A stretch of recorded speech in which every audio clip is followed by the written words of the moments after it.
ተገዛው። ወንድሜም ወደ ኋላ ሸሸኝ እና አንዳንድ ጊዜ በራሳችሁ ሰዎች ስትጎዱ ያ ነው ህመሙ የሚያማችሁ። ያ በጣም ነው የሚያማችሁ። ቁርስ እያበላሁ ነው። ቁርስ እያበላሁ ነው እላችኋለሁ። ብሉ ነው አይ ብሉ እና በትንሹ ጀምሬያለሁኝ። አላህ ያሳካልሽ በሉኝ እና ያው ጧት ተነስተን እንደዚህ በመብሪያ እሰጣለሁ። እዚህ ጋርጀላቸው ነው በሽቦ እንደምታዩት ሽቦ በሽቦ ተወጥሮ ነው እዚህ የሚቆዩት። ያው እጨምራለሁ እያልኩኝ ነው፣ ግን ቀለባቸው የምችላቸው ነው አይመስለኝም። አሰላሙ አለይኩም ወራህመቱላሂ ወበረካቱሁ። ውድና የተከበራችሁ የቻናሌ ቤተሰቦች እንደምን አላችሁ? እኔ ደህና ነኝ አልሐምዱሊላህ። ለሰጣችሁኝ ፍቅር፣ ለሰጣችሁኝ አስተሳሰብ፣ ለሰጣችሁኝ ሀሳብ ሁሉ ነገር ከልብ አመሰግናለሁ ቤተሰቦቼ። እንደዚሁም ሰብስክራይብ በማድረግ ስለምታበረታቱኝ ከልብ እያመሰገንኩኝ እንግዲህ ሰሞኑን እንደነገርኳችሁ ብዙ የተደበቁ በሰዎች ፈገግታ ውስጥ ብዙ የተደበቁ ነገሮች አሉ። ከነዛ መካከል ደግሞ ችግራችን ደበቅ አድርገን መልካም መልካሙን ነገሮች ለእናንተ እናካፍላችኋለን። ቢሆንም ደግሞ እኔ ላይቭም ስገባ ቢሆን ስለ ህገወጥ መሬት ብዙ ጊዜ እናገራለሁኝ። መሬት ህገወጥ አትግዙ እምላችሁ ስለደረሰብኝና ስለደረሰብኝ ነው። ሆኖም ግን ብዙ እህቶቼ የኔ መሰል ችግር ላይ የወደቃችሁ አላችሁ። ነገር ግን የፈረሰባችሁ አሁን ላይ ደግሞ ሳይፈርስ ወይ አይሸጥ ወይ አይለወጥ ብራችሁ መና የቀረ ደግሞ እህቶችም አላችሁ፣ በኮሜንት እንደተረዳሁት ማለት ነው። እና ሆኖም ግን ደግሞ እናንተ ምናልባት ልጅ ካላችሁ ወይንም የሆነ እርሚያችሁ እየሄደ ካልሆነ ጠንክራችሁ ስሩ። እኔ ባይዘወይ ብዙውን ጊዜ እርሜን የጨረስኩ አረብ ሀገር ነው እና ያንን ሳስብ ነው እኔ ማዝነው እና የምከፋው ሀባይም ማለት ነው። እና ያንን የምላችሁ ምን መሰላችሁ፣ ቢያንስ በአስራዎቹ ህጄ በ16 ዓመቴ እንደዛ ህጄ በ17 በ16 ዓመቴ ውስጥ ነው ብቻ የሄድኩት ማለት ነው የዛ ሰዓት። በዛ እድሜ ህጄ ግን አረብ ሀገር ብዙ አመት ነው የቆየሁት።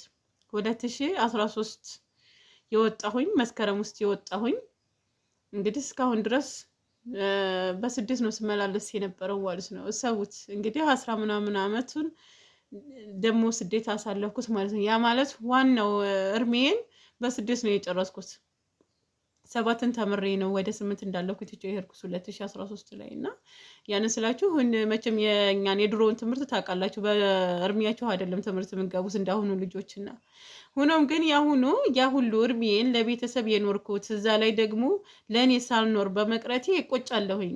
ግን ደግሞ አንዳንድ ጊዜ በድናችሁ ጠንካራ ሆኖ አረብ ሀገር ስትቆዩ ድናችሁን ተመሩና የተወሰነ በቃ ደግሞ ቀደር አላሁ ማሻአላ አለሁ ያላህ ቀደር ነው። አላህ ለኔ ያልጻፈልኝም ብዬ አምናለሁኝ እና አልሐምዱሊላህ በሆነ ነገር አለቅስና መልሼ ደግሞ ጸጸታለሁ። ያኔ እዝናናለሁ አላህ ባይፈቅድልኝ ነው የሚለውን ነገር አስብና በቃ ወደ ተውበት እገባለሁ ማለት ነው። እውነቴን ነው የምላችሁ። ተስፋ ሙጥጥ ብሎ ጨርሼ ሳበቃ መልሼ ደግሞ እጽናናለሁ። ያ ደግሞ የሚሆነው በድናችሁ በእምነታችሁ ጠንካራ ስትሆኑ፣ ሁላችሁም በየእምነታችሁ ጠንካራ ስትሆኑ ጥሩ ነው ብዬ አስባለሁ። ሸይጣን አይወሰውሳችሁም።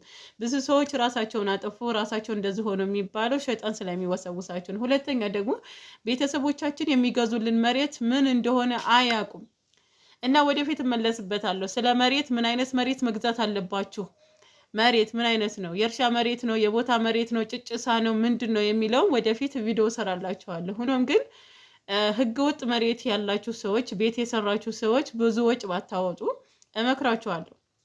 እኔ ለምሳሌ ብዙ ወጭ አላወጣሁም። ያው እምላችሁ ግንባታ አልገነባሁም፣ ጭቃ አላቦካሁም ምናምን በቃ እነዚህ ነገሮች ተርፍ ያለሁኝ እዛ ልኖር ነበር ለነገሩ ማለት ነው። ይሄ ቤት አይሰራም ነበር፣ እዛ ልኖር ነበር አሳቢ ማለት ነው። ነገር ግን ልሸጠው ፈለኩኝና የሆነ ሴት ስጠይቃት ለ3 አመት እንደተፈረመ እንግዲህ ወንድሜ ከመግዛቱ በፊት እንደተፈረመ ነገረችኝ ማለት ነው።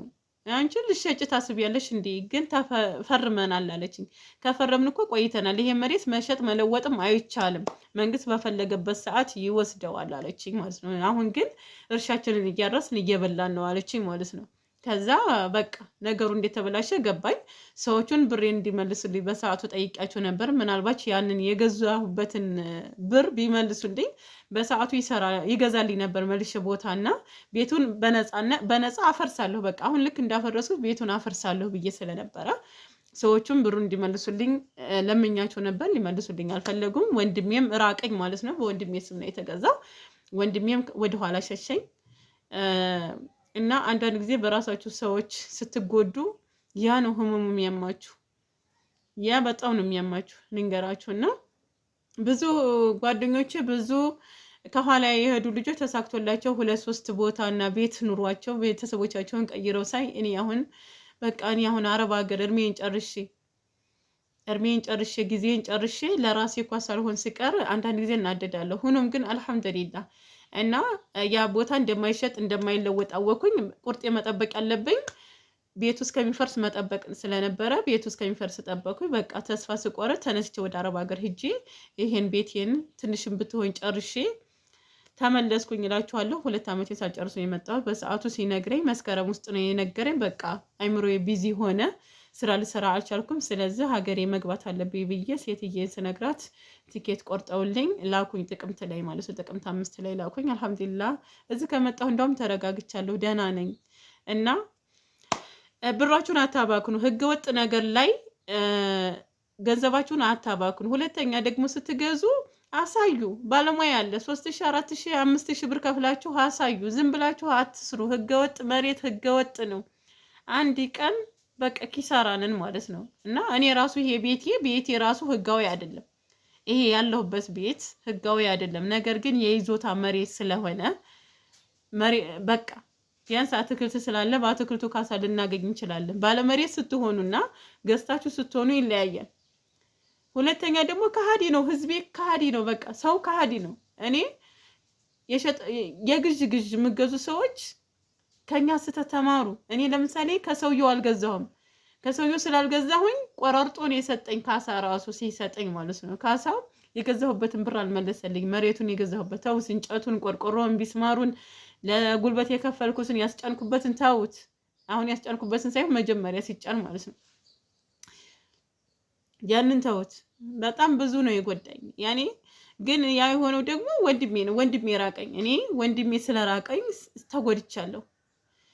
መጀመሪያ ሰው አይታመንም። በቃ የጥቅም ሰው ሆነናል። እኛ የጥቅም ሰው ሆነናል። ስለዚህ ህገወጥ መሬት ያላችሁ እንደው ከተማ ነክ አካባቢ ላይ ያላችሁ ሰዎች ተጠንቀቁ። ከቻላችሁ ሽጡት። ከዛም ከቻላችሁ ከእህታችሁ ከአክስታችሁ ልጅ ጋራ የጋራ አንድ ህጋዊ መሬት ገዝታችሁ አታርፉበት። ካልሆነ በቃ እኔ የምመክራችሁ ይሄ ነው። ካልሆነ ብራችሁን ያዙት። አላህ ያለ ጊዜና ትሰራላችሁ። ህገወጥ ነው። ብዙ ሰዎችን አይቻለሁኝ። እቃቸው ሜዲያ ላይ ወርቆ ቤታቸው በዶዘር እየተዘረገፈ እዛውኛው አካባቢ ብዙ ነገር አይቻለሁ። እኔ ደግሞ ብዙውን ስላየሁኝ አልሐምዱሊላህ አሁን ላይ ቤት ክራይ ብቀመጥ ምን ይውጠኝ ነበር የሚለውን ስለማስብ እችን ቤት ስለሰራሁኝ በሰዓቱ አልሐምዱሊላህ እላችኋለሁ። ሀባይቦቼ የብዙዎቻችሁ እህቶቼ ተመሳሳይ እንትን ላይ ነንና ችግር ላይ ነን ያለነው እና ሌሎቻችሁ ደግሞ ተማሩ። ህገወጥ ነው። ውሃ ልክ 2ኛ ግርፍ 3ኛ ግርፍ እያላችሁ እንደዚህ ምንድነው ውስጡን ዲኮር ምናምን እያላችሁ ገንዘባችሁን አትጨርሱ። አንድ ግርፍ እንኳ ሲበዛበት ነው ቤት ህገወጥ ቤት ማለት ነው። እዛ ላይ ደግሞ ብዙ ቅጠል ምሰሩ ብዙ አመት እድሜያችሁን የምጨርሱ ለህገወጥ መሬት እራሳችሁን ጠብቁ። ከቦሩ መጥቶ እኛ ጋር የሰራው ልጅ እኔ ጎረቤት የሰራው ልጅ ልጆቹን ታቅፎ ነው ወደ ቦሩ የተመለሰው ማለት ነው። እሰቡት እንግዲህ ሚስቱ ትሁን እሱ ትሁን ናቸው እዛ ሀገር ያኔ ሀይቅ እና መልሶ ወደ ቦሩ ነው የሄደው። ልጆቹን ታቅፎ እቃውን ይዞ መልሶ በመኪና ጭኖ ቤቱን ገንብቶ ምናምን ጨርሶ ነው የገባው። እና ካሳው ራሱ ሞት ነው። ማቴሪያሉን ታው ስለ ማቴሪያል አይታሰብ። መሬቱን የገዛችሁበትን እንኳ አይከፍልም የሚሰጠው ካሳ። እዛ ላይ ሰዎቹ ናቸው የሚበሏችሁ። የሚመሩስ እነዛ ሰዎች ናቸው። እነዛ ባለመሬቶቹ ልጆቻቸውን ያስመራሉ፣ ራሳቸው ይመራሉ። እናንተ ሚዲያ ላይ ትቀራላችሁ። ከዛ ከሚታሰበው እንኳ በካሬ ከሚታሰበው እየቆራረጡ ይበላሉ። ስለዚህ ተጠንቀቁ እህቶቼ። ስለምታበረታቱኝ ስለምታግዙኝ ከልብ አመሰግናለሁኝ። ኢንሻአላህ ስለ መሬት አይነቶች እሰራላችኋለሁኝ ወደፊት እና እንደው ራሳችሁን ተጠንቀቁ እህቶቼ። አንዳንድ ጊዜ ለፍተን እርሚያችንን ጨርሰን ሜዲያ ላይ ስንቀር በጣም ያሳዝናል። እና እኔ ራሴን እዚህ ቦታ ላይ አልጠበቅኩትም፣ ጠብቄም አላቅም። ግን አላህ ያለው ነው የሚሆነው እና አልሐምዱሊላህ እላለሁኝ። አላህ ጤና ይስጠኝ፣ የበለጠ ጤና ይስጠኝ። አላህ የተሻለ ነገር አለው ምናልባት ነገ ከነገ ወደ አላህ የተሻለ ነገር ስላለው በጥሩ ነገር ይተካኛል ብዬ ስለማስብ ተስፋ አለኝና ኢንሻአላህ እናንተ ተጠንቀቁ። ሁለተኛ ደግሞ ቤተሰቦቻችሁ በቃ እንደማያደርጉላችሁ እርግጠኛ ከሆናችሁ ብራችሁን በባንካችሁ አስገቡና 2 ዓመት 3 ዓመት ከሰራችሁ በኋላ መታችሁ ራሳችሁ ህጋዊ ቦታ ገዝታችሁ ወይንም በታማኝ ሰው መግዛት ትችላላችሁ። ስሙ በእናንተ ተደርጎ ምናምን እና ከዛም በኋላ እናንተ ህጋዊ ቤት መግዛት አለባችሁ። ህጋዊ ነገር መግዛት አለባችሁ። ብራችሁን ሜዳ ላይ አትጣሉ። ቤተሰብ አንዳንድ ቤተሰቦቻችን በቁማችን የቀበሩን ወርቀን እንዳንነሳ እንዳንነቃ ያደረጉን በጣም ብዙ ናቸው። ህሊናችን የተጫወቱበት ቢሆንም አላህ የስራቸውን ይስጣቸው። እኛም አለ እነሱም አሉ። ግን እነሱም አልተጠቀሙ እኛም አልተጠቀም ተያይዘን ገደል ነው የገባ ነው። የኔ መለወጥ ሌላውን ወንድሜ እህቶችን ይዤ ነው የምለወጠው እኔ ቢኖረኝ ማለት ነው። አሁን ግን እነሱ ምንም ያው ነን በቃ ለመረዳዳት እንኳን አንሆንም ማለት ነው ሀባይ እና እንደዚህ ያለ ነገር ህሊናችንን እንዲጎዳ ያደረጉን ሰዎች አላህ ልቦና ይስጣቸው ነው የምለው። በሌላ ቪዲዮ እንገናኛለን። አሰላሙ አለይኩም ወራህመቱላሂ ወበረካቱ።